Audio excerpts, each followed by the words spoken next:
Brought to you by KR Mangalam University. We provide you the platform to turn your dreams into reality. Give wings to your aspirations with KR Mangalam University.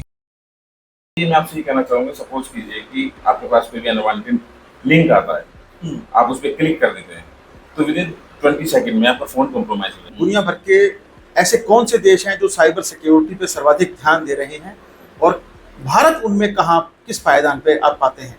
तो कैसे हम cyber security के बारे में जानकर cyber fraud से बच सकते हैं? आसान शब्दों में अगर आप कुछ समझाना चाहें हमारे दर्शकों को। चर्चा ये होती है कि आपका फोन आपकी बात सुन रहा है। सुनते हैं तो कैसे सुनता है? देश भर में हर रोज साइबर क्राइम के हजारों लाखों मामले दर्ज किए जा रहे हैं। क्या कुछ है ये साइबर फ्रॉड?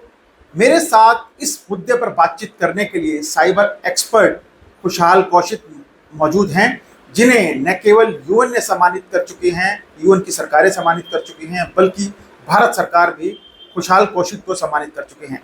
साइबर एक्सपर्ट मेरे साथ हैं, गुरुग्राम पुलिस को भी ट्रेनिंग दे चुके हैं। खुशहाल, स्वागत है हरियाणा तक के इस मंच पर। क्या कुछ कहेंगे आप खुशहाल? साइबर क्राइम के साथ साइबर सिक्योरिटी की बात की जा रही है, क्यों जरूरी है साइबर सिक्योरिटी? बिकॉज भाई साहब, हम आजकल मोस्टली डिपेंडेंट हो गए टेक्नोलॉजी की तरफ। हमारा ऑफिशियल वर्क और पर्सनल कुछ भी चीज़ें हैं तो हम टेक्नोलॉजी के ऊपर काफ़ी डिपेंडेंट हो गए हैं। तो जितना हम डिपेंडेंट होते जा रहे हैं उतना ही खतरा बढ़ता जा रहा है। बिकॉज जब हम इंटरनेट से कनेक्ट होते हैं तो हम एक ग्लोबल दुनिया से कनेक्ट हो जाते हैं, एक आईपी के माध्यम के थ्रू। तो जब आईपी के थ्रू हम कनेक्ट होते हैं तो मल्टीपल कंप्यूटर को हम एक्सेस कर पाते हैं, पर हमारी जानकारी के बिना काफ़ी लोग भी हमें एक्सेस कर पाते हैं। तो वहीं से हैकिंग का जन्म होता है भाई साहब। तो हैकिंग का जन्म जब होता है तो सपोज कीजिए कि आप मोबाइल चला रहे हैं, तो मोबाइल जो आपका स्मार्टफोन है, काफ़ी लोग उसको यूज़ कर रहे हैं स्मार्टफोन की तरह, पर कुछ लोग जो अनअवेयर हैं वो स्मार्ट नहीं है। ठीक है, तो स्मार्टफोन को यूज़ करने वाला स्मार्ट नहीं है। मैं अगर कहूँ, जैसे किसी से मैं पूछता हूँ कि जैसे अभी कह रहे थे कि भाई ये फ़ोन काफ़ी हाई प्रोफाइल कैमरे वाला है, तो मोस्टली 80% लोग ये कहते हैं भाई फ़ोटो अच्छी आई यार, ये फ़ोन मैंने इसलिए लिया है। अच्छा, ये तो भाई साहब मैं एक बार आपको बताना चाहता हूँ कि कोई भी फ़ोन किसी भी इंसानी फेस को इन्हेंस नहीं कर सकता है। वो सिर्फ आपकी वर्चुअल जो कैपेबिलिटीज है उसको इन्हेंस कर सकता है। सपोज कीजिए कि अगर आपको नॉलेज नहीं है, आप अपने फ़ोन को अपडेट नहीं कर रहे हैं, ठीक है, आपके फ़ोन के बारे में जानकारी नहीं है कि आपके फ़ोन में क्या क्या गतिविधि आपकी नॉलेज के बिना हो रही है, तो आप हाईली वल्नरेबल हैं। आपकी सारी जानकारी विदाउट योर नॉलेज बाईपास हो सकती है। तो उसके लिए मैं आपसे ये कहना चाहूँगा, सपोज कीजिए कि आपके पास कोई भी अनवांटेड लिंक आता है, आप उस पर क्लिक कर देते हैं, तो विद इन 20 सेकंड में आपका फ़ोन कॉम्प्रोमाइज हो जाएगा।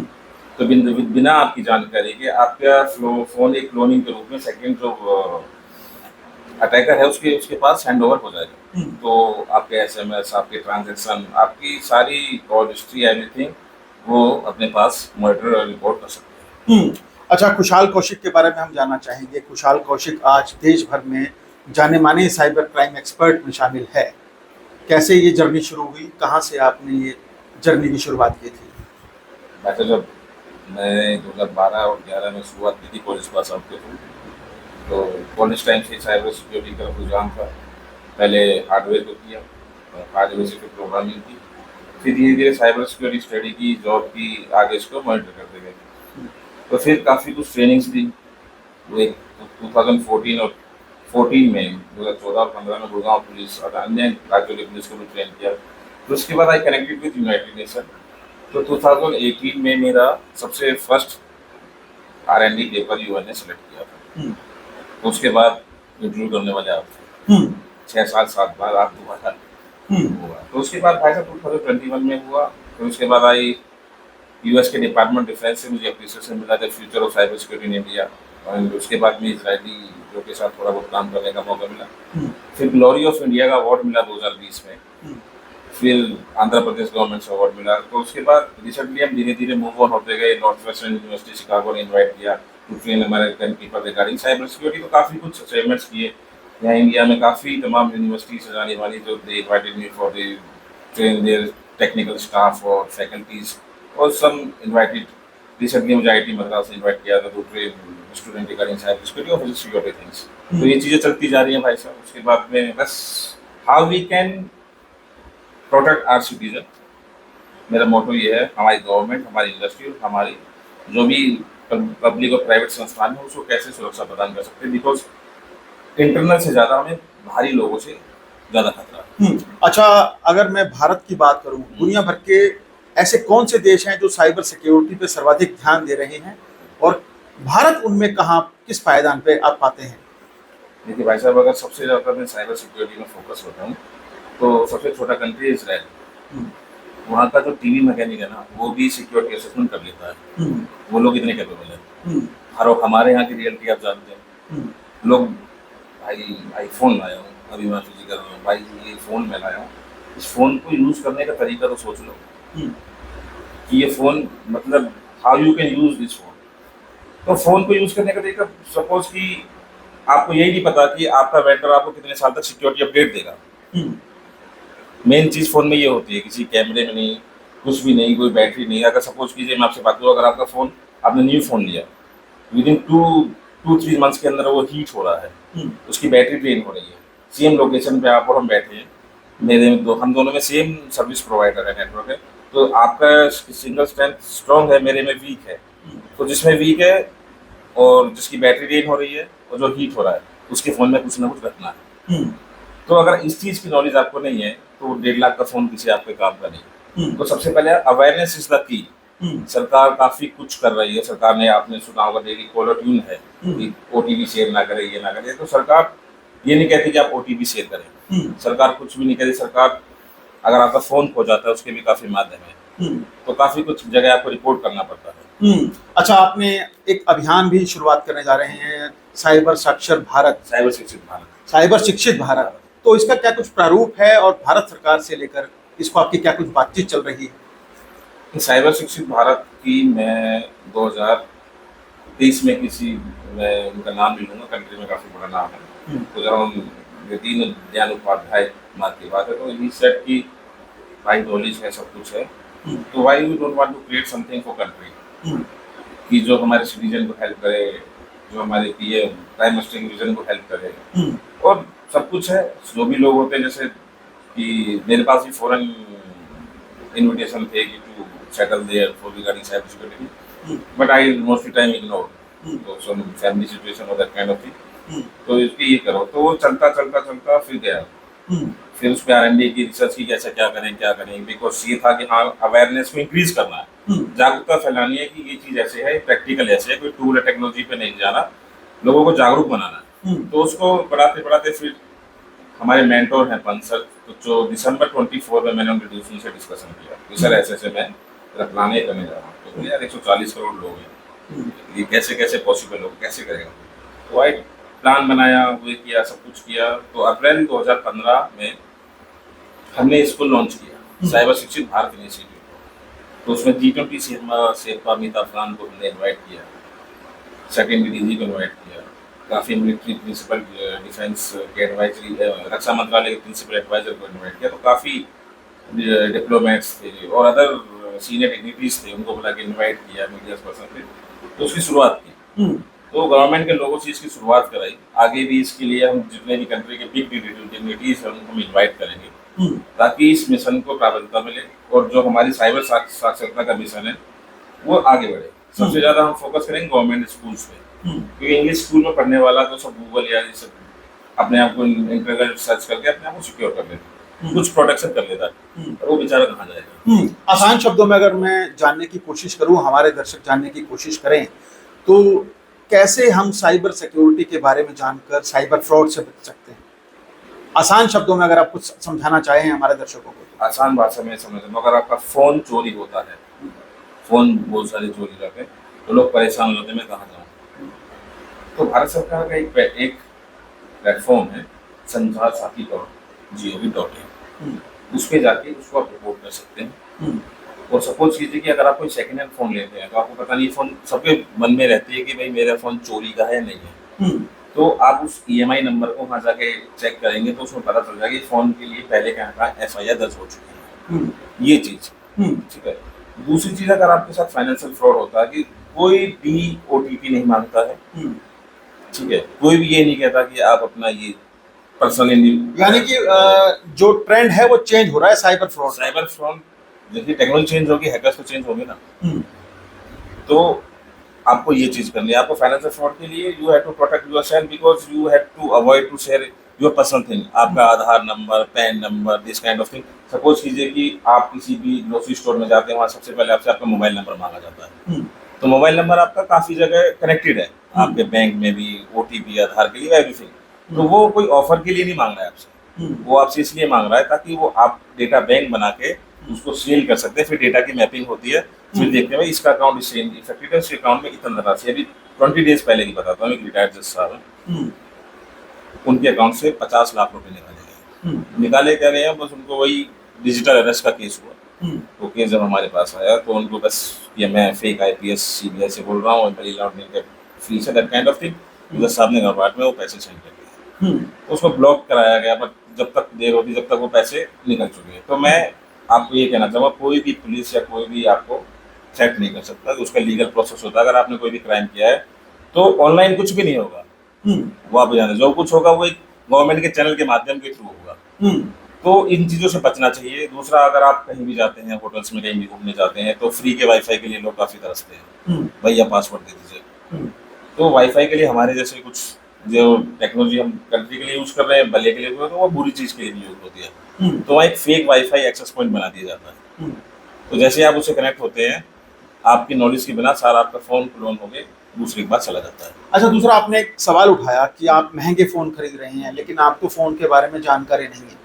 तो जब हम महंगे फ़ोन खरीद रहे हैं, हमारा शौक है कि हम 2 लाख का, 5 लाख का, 1.5 लाख का या इससे भी महंगे फ़ोन हम खरीदना चाहें, तो सबसे ज़्यादा ध्यान रखने की ज़रूरत आखिर है क्या? ऐसी क्या जानकारी है जो उस फ़ोन यूज़र के पास होनी चाहिए जिससे कि वो साइबर फ्रॉड से बच सके?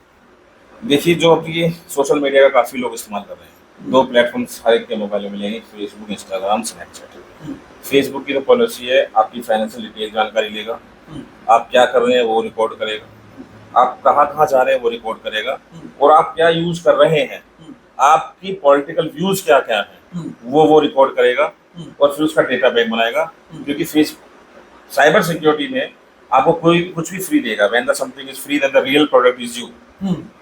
आप उसकी सर्विस फ्री में यूज कर रहे हैं ना, इंस्टाग्राम की, सब मजे लेने के लिए।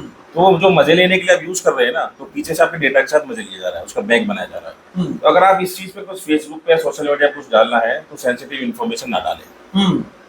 सबसे पहली चीज, अपने पॉलिटिकल व्यूज शेयर ना करें, या जो उसमें ताव में आगे लोग हैं ये वो फलाना, तो वो सब चीज मॉनिटरिंग होती है, रिकॉर्ड होती है, फिर उसकी भारी कंट्रीज फायदा उठाते हैं। ये चीज, ये हमारे कंट्री को नुकसान है। ये साइबर वॉर गेम है आजकल। वो बंदूक गोली तो अपने दिमाग और इंटरनेट की लड़ाई है, तो ये साइबर वॉर गेम है। दूसरा, अगर मैं आपसे कहना चाहूँ कि सपोज कीजिए आपको कहीं भी कुछ भी इंटरनेट यूज करना है किसी के, तो आपके मोबाइल में पेड VPN होना चाहिए। पेड VPN भी ट्रस्टेड VPN होना चाहिए। मतलब VPN अगर आप डेमो के लिए यूज करते हैं, फ्री यूज करते हैं, तो एक कंपनी के MNC के चीफ टेक्निकल ऑफिसर थे, उन्होंने मेरे पास वो आया था, उन्होंने फ्री का VPN डाउनलोड, आईफोन था, फोन हैक हो गया था।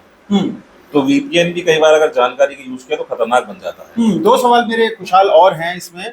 एक तो ये है कि आजकल ये भी चर्चा है सोशल मीडिया पे या फिर अमूमन हम लोग आपस में जब बैठते हैं, फ़ोन को लेकर चर्चा करते हैं, साइबर सिक्योरिटी की चर्चा करते हैं, साइबर फ्रॉड की चर्चा करते हैं, या फिर आपने जैसे बताया कि सोशल मीडिया पर आप अपने विचार जो शेयर कर रहे हैं वो आपका डेटा बैंक तैयार हो रहा है, और वो कहीं ना कहीं जो दूसरे देश हैं वो इस्तेमाल करते हैं तमाम चीज़ों को। चर्चा ये होती है कि आपका फ़ोन आपकी बात सुन रहा है। सुनते, तो कैसे सुनता है? मैं आपको बता देता हूँ कि आपका फ़ोन है, हमेशा कुछ लोग इंटरनेट अपना यूज ऑन रखते हैं, लोकेशन अपना इंटरनेट हमेशा ऑन रहेगा, रात में सोते हुए ऑन रहेगा। तो जो बात सुनता है तो उसमें एक मॉलवेयर बना के डाल दिया जाता है, तो 5-10 सेकंड में आपके फ़ोन में इंजेक्ट हो जाता है विदाउट योर नॉलेज। सपोज कीजिए कि हमारे पास भी ऐसी टेक्नोलॉजी, अगर मैं आपको आपकी फोटो में लगा के भेजूंगा तो आपको कुछ दिखाई नहीं देगा, आपको अपनी फोटो दिखाई देगी। When you click on your photo तो आप कॉम्प्रोमाइज हो जाएंगे, तो विद इन 5-10 सेकंड में हो जाता है। तो जब आपका फोन रहता है तो इंटरनेट से वो मालवेयर एक्टिवेट होता है, तो आपका माइक ऑन होता है। तो जैसे हम यहाँ बात कर रहे हैं, मिनिमम 1 आवर की हम रिकॉर्डिंग कर सकते हैं, आपकी बात सुनती जाता है, वो हमारे पास आती जाती है। तो इंटरनेट का यूज जब करना है फोन में, जब आप इंटरनेट को ऑन जब करना है, जब आपको उसका इस्तेमाल करना हो, एक तो ये चीज। और दूसरा कि बहुत सारी एप्लीकेशंस होती है जो आपके फोन की परमिशन मांगती है, आपका माइक, आपका कैमरा, आपके कॉन्टैक्ट, अगर आप वो परमिशन नहीं देंगे तो वो आपको एक्सेस नहीं देगी एप्लीकेशन का। जो जो वो ले रही है वो एप्लीकेशन भी, वो एप्लीकेशन भी आपके फोन और माइक, आपने परमिशन दी है ना उसको, आपने खुद ने दी है, तो आपने परमिशन दिया, वो सुनेगा, वो सुनेगा, फ्री में क्यों कुछ देगा। मेरा दूसरा सवाल यही था और आखिरी सवाल यही था कि ऐसी कौन सी एप्लीकेशन है जो सेफ है फोन के लिए, आम लोगों के लिए सेफ हैं, हमारी माताओं बहनों के लिए सेफ है, हमारे बुजुर्गों के लिए सेफ है। आजकल एक और नया ट्रेंड मैंने देखा है खुशहाल की, बच्चों को टारगेट कर रहे हैं फ्रॉडिस्ट। अश्लील जो वीडियो वाला जो एक साइबर क्राइम चला है वो 18 साल से कम बच्चों को टारगेट कर रहे हैं, जिससे कि बच्चे अपनी बात को अपने माँ बाप तक नहीं पहुंचा पाते हैं, फिर उनके साथ ब्लैकमेलिंग शुरू होती है। और यही मैंने तरीका देखा गुड़गांव पुलिस के साथ जो केस दर्ज होते हैं, अश्लील वीडियो का जो ये कॉन्सेप्ट था, साइबर फ्रॉड था, ये 60 साल के ऊपर के बुजुर्गों के साथ हो रहा था, क्योंकि वो भी अपनी बात किसी को एक्सप्रेस नहीं कर पाते और कहीं ना कहीं ब्लैकमेलिंग का शिकार होते हैं। ये आपने एक बच्चों वाली अच्छी बात कही है। मोस्टली बच्चे इंस्टाग्राम यूज करते हैं टीनेज में। इंस्टाग्राम में एक फीचर है, उसको फैमिली सेंटर या कुछ ऐसे बोलते हैं। जब आप उसमें जाते हैं तो आप अपने बेटे की चैट हिस्ट्री देख सकते हैं, वो क्या कर रहा है, इंस्टाग्राम पे क्या फॉलो कर रहा है, वो आपके पास जानकारी आ सकती है। और काफ़ी कुछ फैमिली सेंटर में जाके आप मॉनिटर कर सकते हैं, एक चीज़। दूसरी चीज़ यू आर सेइंग कि अश्लील वीडियो वाला काफ़ी कुछ, मैं बीच में भी ट्रेंड चला था कि आपके पास एक वीडियो कॉल आएगी, आप उसको करेंगे तो वहाँ से ब्लैकमेल होता था।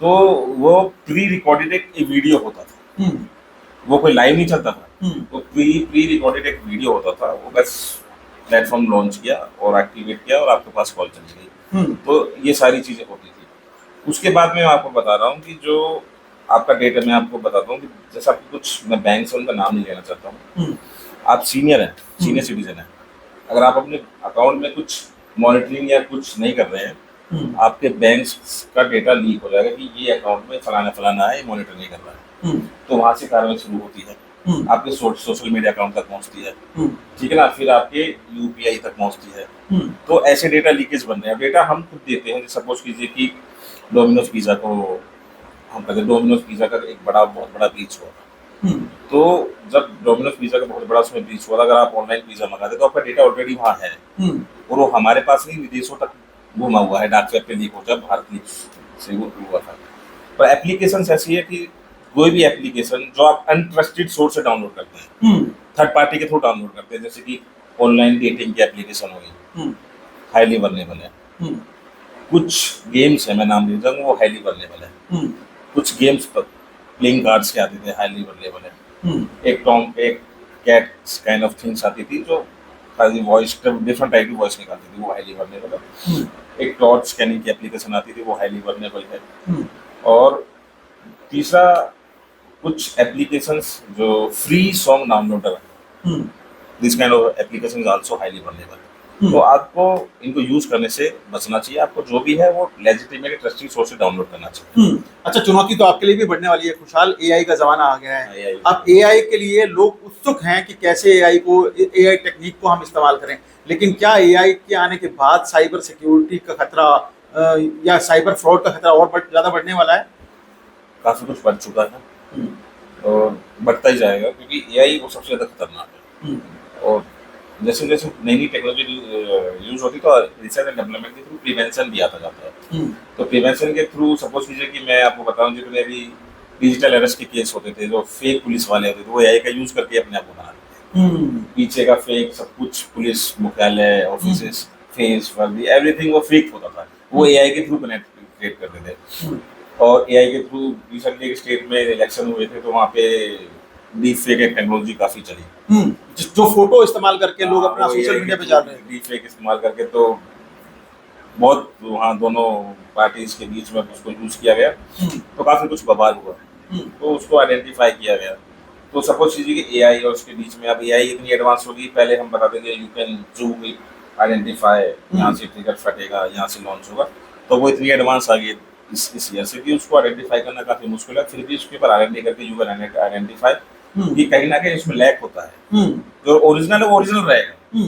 अच्छा खुशहाल, अभी ऑपरेशन सिंदूर के दौरान हमने देखा कि बहुत सारे सोशल मीडिया पे मैसेज आ रहे थे कि ऐसी वीडियो को क्लिक ना करें, पाकिस्तान आपकी बातें सुन सकता है या फिर पाकिस्तान आपको इस्तेमाल कर सकता है, इस लिंक के जरिए फाइनेंशियल फ्रॉड का आप शिकार हो सकते हैं।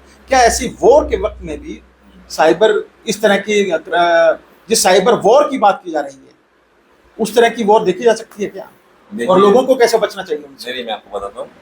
आजकल जो भी ट्रेंड है वो साइबर वॉरफेयर का है। तो ये एक स्पाई को तैयार करने में वहाँ बिजली में काफ़ी रिस्क होता है, और इंटरनेट बहुत आसानी से वो काम करता है। तो जो आपको एडवाइजरी आ रही थी गवर्नमेंट की तरफ से, सोसाइटी की तरफ से, वो काफ़ी बिल्कुल सटीक थी। बिकॉज हम मोस्टली डिपेंडेंट है चाइनीज स्मार्टफोन के ऊपर। एंड्रॉयड में सस्ता